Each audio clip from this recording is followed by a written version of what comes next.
So ISO is finally in Valorant. I hope you guys have had a chance to play with him because my broke butt don't got $10 to unlock him. And I have been trying to grind to unlock him, but 200 XP, my God, Riot, what are you doing, man? Just let me unlock with the freaking kingdom credits. Regardless though, as someone who's trying to main ISO, I got 10 tips that'll get you to Radiant on ISO. First and foremost, one of the coolest things, if you're playing Phoenix and you hear his ultimate go off, you have a split second to react and to cast your Phoenix ult to counter ISO ult. No. Just look at this video clip right here. If you use domain expansion and it catches a Phoenix in his run it back, that Phoenix goes in his ult with his run it back still activated. And even if ISO wins the gulag, Phoenix gets returned back to his body. No matter what, this is awesome and it's a hell of a lot easier than the second tip I was going to give you with this clip going viral around the internet of how the Yoru clone can also counter the ISO ult. You can see here, if the Yoru clone is first in line to get tagged with the ISO ult, the Yoru clone actually goes into the domain expansion instead of anyone else. This is awesome, but it also really sucks to have your 7-point ultimate get countered by just like a 200 credit ability. The third tip I got for you, when you're playing ISO and you have your double tap activated, the orbs that spawn around the enemy as soon as you take him out spawn in the same radius around the person's head every single time. So you don't need to worry about flicking a different distance each and every time. It's the same distance, just a different location. And it's almost always going to be in your field of view. Fourth tip I got for you, if you want to rank up faster, you definitely got to smash the subscribe button faster than you hit those double tap orbs.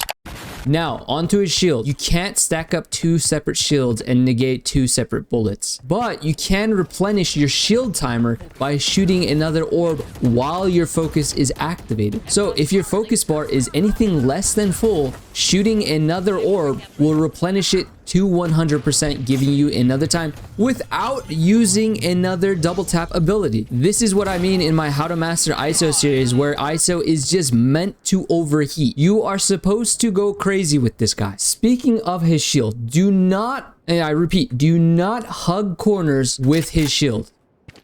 Like this, you see how I'm hugging the corner right here? Don't do this. The reason is, if you take a look at this clip right here, the shield covers an area wider than your body actually is. So if you're hugging a corner like this, the enemy can see the shield before they see you, giving them an advantage. Also, keep in mind, to break the shield of an enemy ISO, you do not need to hit the body. You can shoot anywhere within that shield area and it'll break the shield. The amount of damage does not matter. Any bullet, any caliber, anything will break that shield. Next up is his undercut ability, which I think is super underrated. For the love of God, whenever you're using this ability, keep in mind where you're throwing it, because this vulnerability will also hit your teammates. I've seen so many ISOs getting their teammates killed because they throw the vulnerability thinking they're gonna hit the enemy, but they only help the enemy because now their teammate is literally one shot thanks to their undercut. So yeah, don't be an iron and hit your teammates with this. Sticking with the undercut, whenever you're suffering with credits, whenever you're low on credits and you're trying to decide what to get, the undercut is always a better option than 2 double taps. If the choice is 2 double taps or 1 double tap and 1 undercut, always buy an undercut whenever you can. This ability is super underrated. You don't necessarily need 2 shields because remember, you can replenish them as you go, right? Sometimes you only need 1. And chances are, whenever you activate that double tap, you're running in to take a fight anyways. You're either gonna die or get 1 and get traded. So you don't necessarily need 2, but with the undercut, the more the merrier. Do not sleep on this ability. Next up, use your ult to push sight.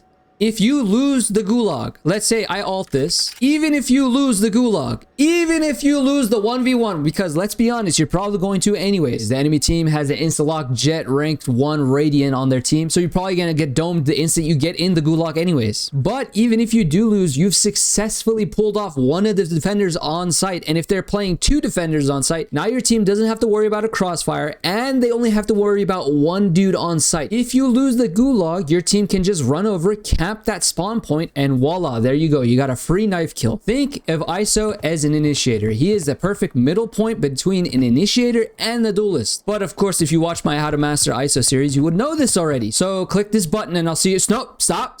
I told you click this button, not the back button. Nope, this one. Right here on the middle left of your screen. It says How to Master. Yes, this one. There you go. I'll see you there.